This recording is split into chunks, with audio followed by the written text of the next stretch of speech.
Hey my YouTube family, welcome back to another video from Basket Design. আজকে আমরা আবারও নিয়ে এসেছি গোলাপের একটি প্রতিবেদন। তবে আজকের এই প্রতিবেদনটা অন্য দিনের থেকে একটু আলাদা। কিরকম না, গোলাপে আমরা জানি যে দু রকমের শুটস আসে, একটা বেসাল যেখান থেকে নতুন শুটস এসে আমার করি হয়, এবং আরেকটি এলাডাল।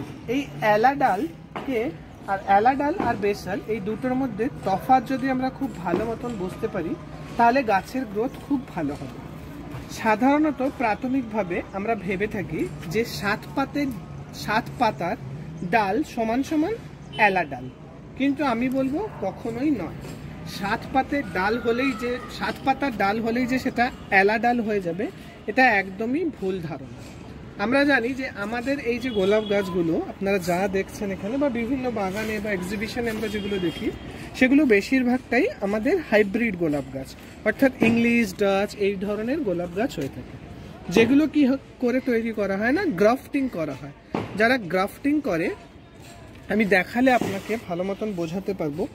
এই পোর্শনটুকু এখানে দেখুন, এই পোর্শনে এই যে এটা হচ্ছে কি মাদার প্ল্যান্টের স্টিম, এই মাদার প্ল্যান্টের সাথে এখানে গ্রাফট করা হয়েছিল। খুব ভালো করে দেখবেন, মানে দেখলে বুঝতে পারবেন যে মাদার প্ল্যান্টের এই স্টিমটা কত সরু, এবং যেখান থেকে গ্রাফট করা হয়েছে অর্থাৎ এই যে লার্জার ফ্রেড ভ্যারাইটিটি, এইটি এখানে গ্রাফট করা হয়েছে। এই পোর্শনটা গোল এবং মাদার প্ল্যান্টের থেকে অনেকটাই মোটা। এই মাদার প্ল্যান্ট প্রথমে একটি পুরুষ গাছ থাকে, অর্থাৎ এলা ডাল যেখান থেকে বেরোয়, বা সাত পাতার ডাল, সবুজ ডাল বা সাকার যেটা হয়ে থাকে। এই মাদার প্ল্যান্টের ওপরে যারা গ্রাফট করে তারা গ্রাফট করে থাকে, এবং এই গ্রাফটিং পজিশন থেকেই বিভিন্ন ডাল বেরোয়। গ্রাফটিং এর নিচ থেকে যেই ডালগুলো বেরোয় সেইগুলোই আমার হয়ে থাকে সাকার ডাল। সেই সাকার ডালগুলো কি করে না, এই সাকার যদি আপনি বাড়তে দেন সেই ক্ষেত্রে গাছটি দেখে মনে হবে যে এত বিভৎস গাছ বাড়ছে, কিন্তু আমার গাছে ফুল হচ্ছে না কেন।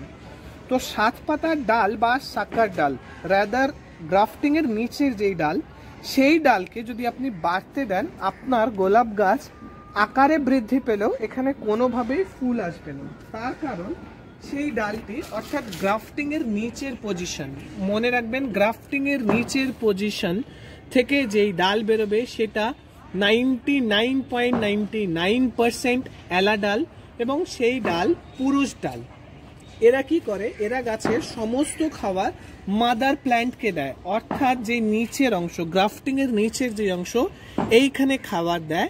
এরা গ্রাফটিং এর ওপরে আপনার যেই লার্জার ফ্রেড প্যারাডাইস, মানে যেই ব্রিড আপনার, সেই ব্রিডকে এরা খেতে দেয় না। ফলস্বরূপ কি হয়, সাকার প্ল্যান্ট এত খেতে থাকে এবং মাদারকে খাওয়ানোর পরে আপনার ওপরের যেই গ্রাফটিং এর ওপরের পোর্শনের গাছে কোনো রকম নিউট্রিশন যায় না, এবং একসময় গাছ মরতে বসে।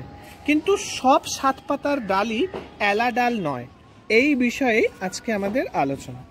কিছু কিছু গাছের বৈশিষ্ট্যই থাকে যে সাত পাতা নিয়েই বেরোয়, তবে সাত পাতা মানেই এলা নয়, বারংবার করে বলছি। কিছু গাছের বৈশিষ্ট্য, যেরকম ফ্লোরিবান্দা গ্রুপের যে সমস্ত গাছ রয়েছে তারা বেশিরভাগই আসে সাত পাতা নিয়ে।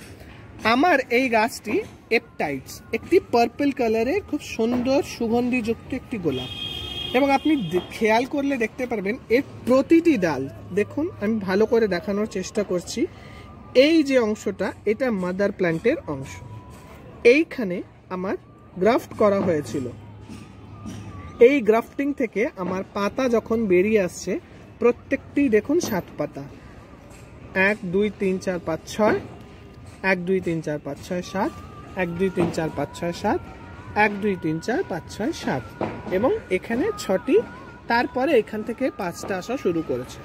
অর্থাৎ আমি যদি এই প্রথম দুটো তিনটে সাত পাতা দেখেই গাছটা কেটে দিতাম, ডালটা কেটে দিতাম, তাহলে বুঝতেই পারছেন যে আমার কি রকম ক্ষতি হতে পারত। আমি এই এত করি সুন্দর পেতাম না। এই দেখুন প্রতিটি ডালে ডালে এখন করি আসছে। তো সাত পাতার ডাল মানেই যে এলা ডাল নয়, এটা আপনাকে ভালো করে বুঝতে হবে। চলে আসি এই গাছটির ক্ষেত্রে।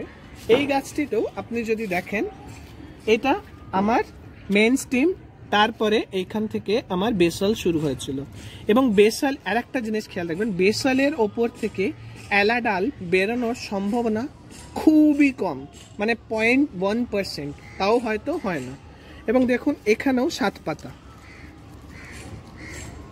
2 4 6 7, 2 4 6 7, 2 4 6 7, 2 4 6 7। এরপরে দেখুন এখানেও একটা খুব সুন্দর ফুল ফুটে রয়েছে। তাই 7 পাতার ডাল মানেই এলা ডাল নয়, এটা আপনাকে বুঝতে হবে। গোলাপ গাছ পুরো অঙ্কের নিয়মের মতন চলে। একে যদি আপনি ভালো করে যত্ন করেন, খুব সুন্দর ফুল এবং দারুণ গ্রোথ গাছের পেয়ে থাকবেন। প্রতিটি গাছেই খুব সুন্দর যত্ন করলে আপনি একের পর এক ফুল পেতে থাকবেন। গোলাপ গাছ শুধুমাত্র পরিষ্কার এবং কিছু নিয়ম মেনে চললেই হয়।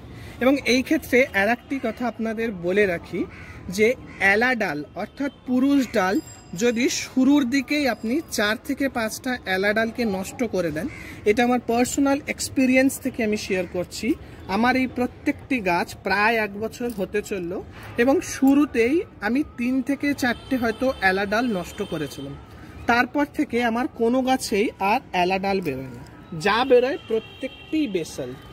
মনে রাখবেন বেসাল আর এলা আপনাকে কিন্তু বুঝতেই হবে।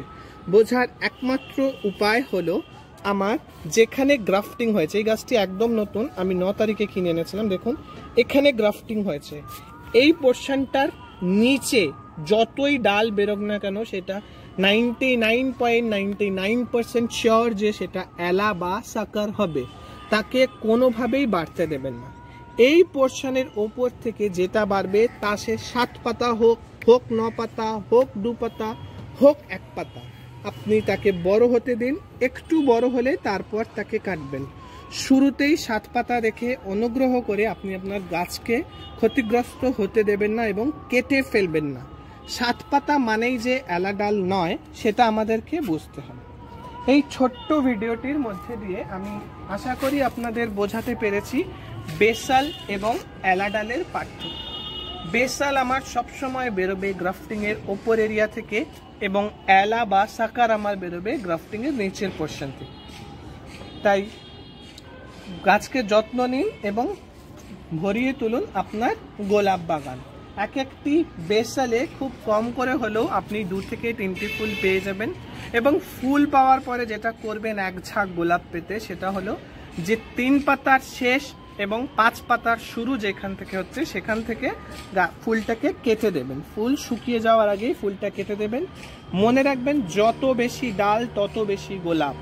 তাই বেসাল নিন এবং বেসাল এলার তফাৎ বুঝে আপনি আপনার বাগানকে ভরিয়ে তুলুন গোলাপ ফুলে। আশা করি ভিডিওটি আপনাদের ভালো লেগেছে। ভিডিওটি ভালো লেগে থাকলে অবশ্যই লাইক, কমেন্ট, শেয়ার এবং সাবস্ক্রাইবের মাধ্যমে আমার আগামীর পথকে সুগম করবেন, এই কামনাই রাখি। ভালো থাকবেন, সুস্থ থাকবেন, সবুজের পাশে থাকবেন। ধন্যবাদ।